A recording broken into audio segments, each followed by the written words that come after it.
His breath was just a whisper when I discovered him inside a torn cardboard box, sealed with duct tape across the lid. It had been discarded behind my practice, beside the garbage bins. The sun was not yet fully risen, casting a pale light on the silent street. I nearly went right by it, but then I caught a sound, one so faint I almost dismissed it as my imagination. It was a whimper, barely audible. I knelt, drawing the box closer, my hands already trembling. The scent struck me first, a mix of blood, grime, and terror. Then, as I lifted the lid, I saw him, a German Shepherd puppy, no older than 8 weeks. His bones protruded through a sparse, patchy coat. One eye was swollen completely shut, and a deep gash ran the length of his back. He lay motionless, not even crying, but for the slightest twitch of his tail, a broken signal that seemed to plead, "Please, still love me." The air caught in my throat, which felt raw. I reached in with deliberate slowness, whispering, "Hey, buddy, you're safe now. I have you." His paw, smaller than my palm, lifted feebly. Even in that state, he was trying. I bundled him into my hoodie and ran, not walked, through the clinic's back entrance, bypassing the reception area and heading directly for an exam table. His breathing was shallow, his gums were pale, and his body felt cold, yet he was alive. I began to work on autopilot, administering fluids, oxygen, and pain medication. My technician hurried in, her eyes wide. "What happened?" she asked. "I don't know," I replied, "but someone threw him away, and he still wagged his tail." I swore in that moment that I would not allow this small soul to perish, believing the world had no place for him. The initial hours were precarious. I watched him intently, my hands steady, but my heart a storm of emotion. Every beep from the monitor, every tiny movement from his small form, felt like a prayer being either answered or denied. We tended to his wounds. The gash on his back had been neglected for days, if not longer, and an infection was taking hold. His back right leg was fractured, and the veterinarian in me recognized that this was not an accidental injury. It was intentional. Through it all, he remained silent, simply lying there, each breath appearing painful. His eyes were half closed, as if he viewed sleep as a refuge he might not be permitted to enter. I stayed by his side, postponing my appointments. My staff took care of everything. They understood that some matters transcend business. Every hour, I would lean in and whisper to him, "You're safe now, little man. Just hang on. You're not trash." As the sun began to set, he managed to open both eyes. One was cloudy and bruised, but the other met mine and held my gaze. I couldn't decipher the look. Perhaps it was gratitude, or confusion, or simply an attempt to figure out why another person had appeared. And then it happened again. His tail moved, just a subtle flick. That was the moment I broke down. Standing there beside the table, I crumbled, not because I couldn't cope with the injuries. I had seen much worse, mending animals struck by cars, entangled in fences, or attacked by other creatures. This, however, was different. This was a profound act of betrayal. Someone had not only inflicted pain upon him, but had also abandoned him. And still, he tried to trust. Wiping my face, I leaned close. "You don't realize it yet, buddy, but you will never be alone again." That night, I remained at the clinic. I fashioned a makeshift bed from old blankets in a corner, just a few feet from his recovery enclosure, leaving the door ajar so he could see me. I wanted him to understand that I was staying. Every hour, I checked on him, whispering the name I had not yet chosen for him. He slept little, instead watching me, blinking slowly, his one good eye never leaving my side. In those quiet intervals, I found myself conversing with him, telling him about my first dog, about the day I opened this small practice fueled by hope and insufficient funds, and about the times I doubted my own ability to do this work. He offered no response, of course, but his quiet presence seemed to absorb my words. By the morning, he had more strength. He wasn't well, not by a long shot, but he was stronger. He lapped water from a syringe and turned his head to follow the sound of my voice. I telephoned a friend who specializes in trauma care for rescues. She arrived quickly and assisted in assessing his condition. Her face turned pale upon viewing the x-rays. "Whoever did this wanted him quiet," she said softly. "This was more than just neglect." I nodded, my jaw clenched. "I don't care who it was. He's mine now." And at that moment, I declared it. "His name is Lucky." She looked at me. Lucky. I managed to smile through the ache in my chest. Because he still has faith in people. And because he survived long enough to find the right one. Just like that, he possessed a name and a future. The following days were a whirlwind of medications, observation, and quiet wonders. Lucky was putting up a fight, not merely to survive, but to be acknowledged, to have significance. He began to lift his head whenever I came into the room. His tail, though still frail, wagged with greater assurance. It wasn't the exuberant, happy wag of a carefree pup. It was gentle and cautious, as if he were exploring the very concept of happiness. I relocated him from the recovery cage to a peaceful room at the rear of the clinic, furnished with a soft dog bed and a heating pad. Each time I sat down near him, he would shift a little closer, as if he were measuring safety in small increments. One morning, I brought my lunch in and sat with him on the floor. As I unwrapped a turkey sandwich, he cocked his head, his nose twitching. "Are you hungry?" I inquired. He just stared. I broke off a small piece of turkey, offered it in my open palm, and waited. It took almost a full minute, but then he stretched his neck, ever so slowly, and took the morsel. His teeth barely grazed my skin. I didn't move or speak, just allowed the moment to be what it was, sacred. Later that day, a teenager entered the clinic. He was thin, with his hoodie pulled down low and his eyes red-rimmed. He claimed his cat needed vaccinations, but that wasn't the real reason for his visit. He spotted Lucky lying on the bed behind the glass, stopped mid-sentence, and froze. Is that the puppy from the box?" he asked. A knot formed in my stomach. He didn't have the look of an abuser. He looked like a kid who hadn't slept for days. I nodded slowly. "Do you know something?" He bit his lip and looked down at the floor. It was my stepdad. He was going to drown him, his voice cracked. I couldn't let that happen. So I wrapped him in a blanket and left him here. I didn't know what else to do. I stood silently for a long moment before saying quietly, "You saved his life." The boy nodded, his eyes filled with a mixture of guilt and hope. He wagged his tail, even after everything. I thought maybe that meant he'd make it. I swallowed hard. It did. He's a fighter. And in that instant, I understood something profound. Lucky hadn't just survived in spite of his ordeal. He survived because someone, even a young and frightened person, had chosen to be brave. That night, I lay beside Lucky, my hand resting gently on his back. "You weren't abandoned," I whispered. "You were delivered." He sighed, a deep and peaceful sound, and fell asleep against my chest. By the close of the second week, Lucky could stand on his own, albeit for only a few wobbly seconds, like a newborn foal. But he stood. My entire staff paused to witness it. It wasn't a theatrical event with music or grand applause, just a fragile puppy trying to regain the use of his limbs. For us, however, it meant everything. "Good boy," I whispered, crouching low. "You're doing it." He looked up at me, his tongue lolling slightly, his ears askew, and I could have sworn I saw pride in his eyes. We modified his treatment plan, with less time on the heating pad and more gentle activity. I constructed a ramp from foam blocks to assist him in walking short distances. He would take a couple of steps, then stop and look at me as if to ask, "Did I do well?" "You did perfectly," I would assure him every time. One afternoon, a woman in her 60s, kind and quiet, came into the clinic with her elderly Labrador. Her gaze fell on Lucky through the glass wall. "Is that the puppy from the news?" she asked softly. I nodded. "Yes, that's him." She drew nearer, placing a hand over her heart. "He's smaller than I imagined. And so beautiful." From across the room, Lucky's ears perked up. He didn't run to her, but his tail began to move. She smiled as tears welled in her eyes. "My husband and I lost our German Shepherd 2 years ago. We said we wouldn't get another dog. The loss is too hard." I looked at her. "And now?" She continued to watch Lucky, who tilted his head, still hesitant but now curious. "Now," she said, "I'm not so sure anymore." That evening, after we had closed, I sat with Lucky by the front window. Outside, the setting sun painted the street in hues of soft gold. "You know," I said, "you're not just getting better. You're having an effect on people." He rested his chin on my knee. We stayed that way for a long while. I reflected on how close he had come to never experiencing this life, to never knowing softness, safety, or warmth. And I acknowledged something I hadn't wanted to admit before.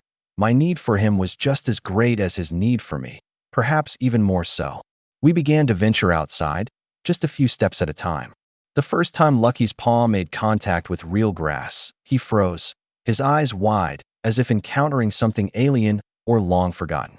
He sniffed the ground, then turned his face toward the wind. For a long moment, he just stood there, breathing. It was spring in San Antonio, and the air was vibrant with life. Flowers bloomed along the sidewalk, children cycled past, and in the distance, another dog barked. Lucky didn't flinch. He looked up at me, his tail swaying gently, and took another step. Then another. It was like witnessing a life beginning anew. One afternoon, we were sitting on a small patch of grass outside the clinic. Lucky lay beside me, his belly exposed to the sun, his tongue lolling from his mouth. A woman paused on the sidewalk. "Is that the little guy from the story?" she asked, crouching down. I nodded. "That's Lucky." Tears filled her eyes. "He made it." Lucky sat up, gave her a sleepy look, and then pressed himself against my leg, his safe spot. "I don't understand how someone could do that to a puppy," she whispered. "Some people don't deserve dogs." I didn't disagree. I simply stroked Lucky's fur and replied, "And yet, he still trusts us." Later that evening, I was staying late at the clinic to finish up records. Lucky was at my feet, lazily chewing on a soft toy. The door opened, and the same teenager from before came in, this time with a donation box tucked under his arm filled with brand new treats, blankets, and toys. "I got a part-time job," he said, avoiding my gaze. I wanted to help. I stood there, lost for words. Lucky walked toward him, limping slightly but showing no fear. He sniffed the boy's hand and then sat beside him, close enough to be touched. The boy knelt down, his voice trembling. "Hey, little dude." Lucky leaned into him, and the kid broke down, silent tears streaming down his face. I didn't intervene. This was a moment of healing for both of them. Later, as Lucky slept in his bed, his belly rising and falling in a peaceful rhythm, I looked at him. He was no longer the broken puppy from the box. He was the soul who had brought two people back from the brink. And he was only just beginning. The following week, something truly incredible occurred. A woman came in with her daughter, who was perhaps 8 years old, quiet and clutching a stuffed animal. They had seen Lucky's picture online and wanted to know if they could meet him. I was hesitant. While he was improving, I still guarded his tranquility like a delicate flame. "Just for 5 minutes," the mother said gently. "My daughter, she's been through some difficult things. She doesn't speak much, but when she saw Lucky's story, she whispered his name. It was the first word she's spoken in nearly a month. That stopped me cold. My heart pounded as I nodded. "Okay, let's try." We brought Lucky into the quiet back room. He entered slowly, his tail low but wagging. The little girl sat on the floor, her legs crossed, with her stuffed dog in her lap. She didn't reach out or say anything. She just watched him. Lucky tilted his head, then approached her, not with a rush of anxiety, but with a sense of certainty. He sniffed her stuffed animal and then gently laid down beside her, their shoulders touching. She looked up at me, then at her mother, and then she whispered, "He's soft." Her mother gasped. I almost sank to my knees. Lucky remained right there, resting his head across the girl's legs. She stroked his back with one hand, her eyes wide and filled with something I hadn't seen in them before: peace. They sat like that for almost half an hour. When they left, the mother embraced me, her voice cracking. "You have no idea what you've done." But it wasn't my doing. It was Lucky's. He had taken the pain inflicted upon him and transformed it into something gentle and healing. That night, I took him home for good. His crate sat by the door and used. He climbed directly onto my bed and curled into a ball behind my knees. I whispered, "Welcome home, Lucky." He didn't stir, but his tail thumped once against my leg, a steady, quiet motion full of everything he couldn't express aloud. Weeks went by, and Lucky became an integral part of everything. He would greet every patient at the clinic with soft eyes and a gentle nudge. Dogs that arrived trembling with fear would grow calm when he sat near them. Even the cats seemed to tolerate his presence, which was, frankly, a miracle in itself. My clients began to call him the heart of the clinic, and they were right. But Lucky was more than just a mascot. He was a living, breathing, tail-wagging reminder that being broken doesn't mean being ruined, and that pain can be transformed into purpose. One afternoon, a young vet tech, nervous and fresh out of school, came in for an interview. When I asked her why she had chosen this career, She hesitated, then glanced down at Lucky, who was curled by my chair. I saw his story months ago, she said. It changed everything. I knew I had to be part of something like that. I didn't need to say a word. Lucky stood, walked over to her, and rested his head on her foot. She began to cry, and I hired her on the spot. That evening, we closed the clinic early. The sky outside was a brilliant mix of orange and pink, melting into a deep blue. I grabbed Lucky's leash, and we walked to the small park behind the building. Children were playing in the distance, and the wind rustled through the trees. Lucky trotted ahead, stopping to sniff every leaf, every bench, every patch of grass as if it were entirely new. When he turned to look back at me, something inside me cracked wide open. This dog, this tiny, shattered soul left to die in a box, had rebuilt the world around him. Not just his own life, but mine, the kid who rescued him, the mother and daughter, the patients, the new tech. I sat on a bench and patted the spot beside me. Come here, partner. He jumped up next to me and leaned his head against my chest. I held him close and whispered into his ear, "You're not lucky. You're a miracle." And for the first time in a very long time, I truly believed in miracles again.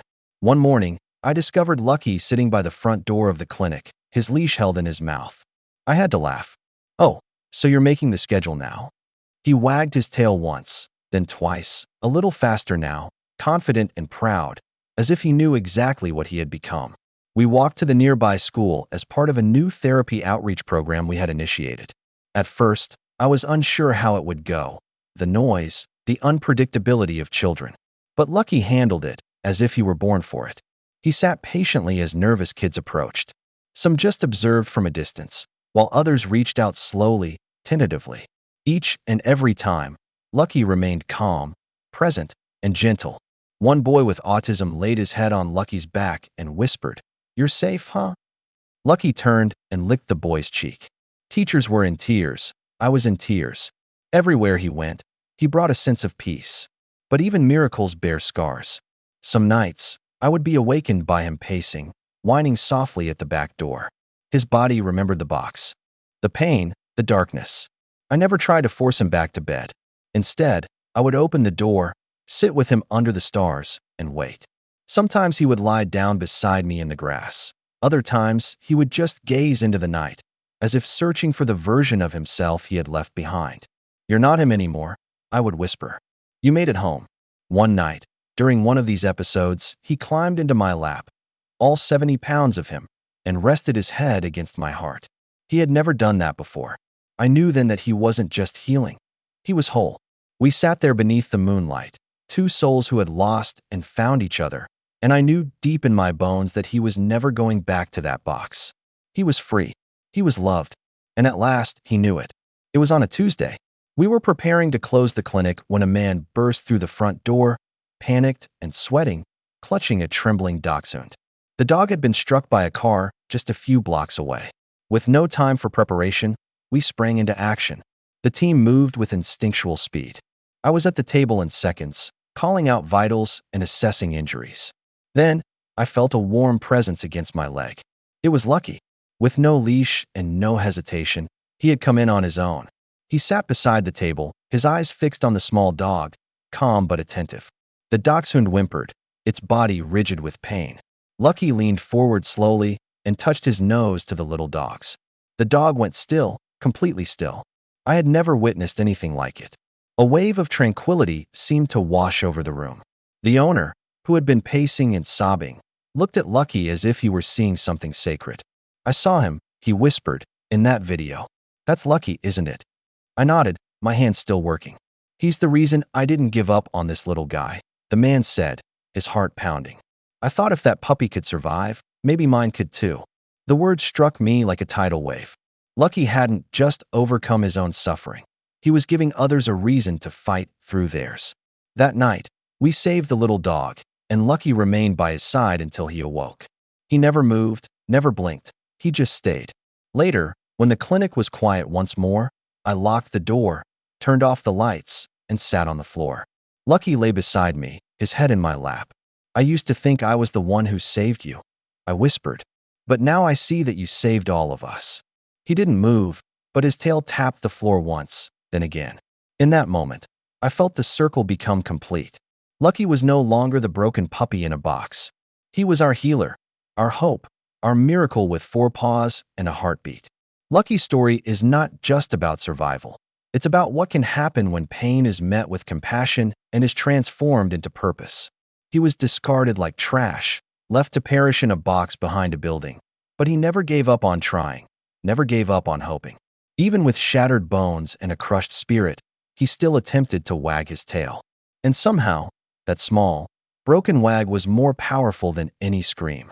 Lucky served as a reminder to me, and to everyone he encountered, that animals don't require much. They don't ask for riches, perfection, or even words. They simply want to feel safe, to be loved, and to know that they matter. He mattered to the children he comforted, to the broken hearts he mended, and to the people who started to believe again, because if he could trust after everything, perhaps they could too. And for me, he became the very thing I never knew I was missing. Somewhere out there, another puppy is still in that box, still waiting, still wagging its tail, even when no one is there to see. Let us be the ones who show up, who open the box, and who refuse to look away. We can be a voice for those who have none, and together, we can change the world, 1 paw at a time.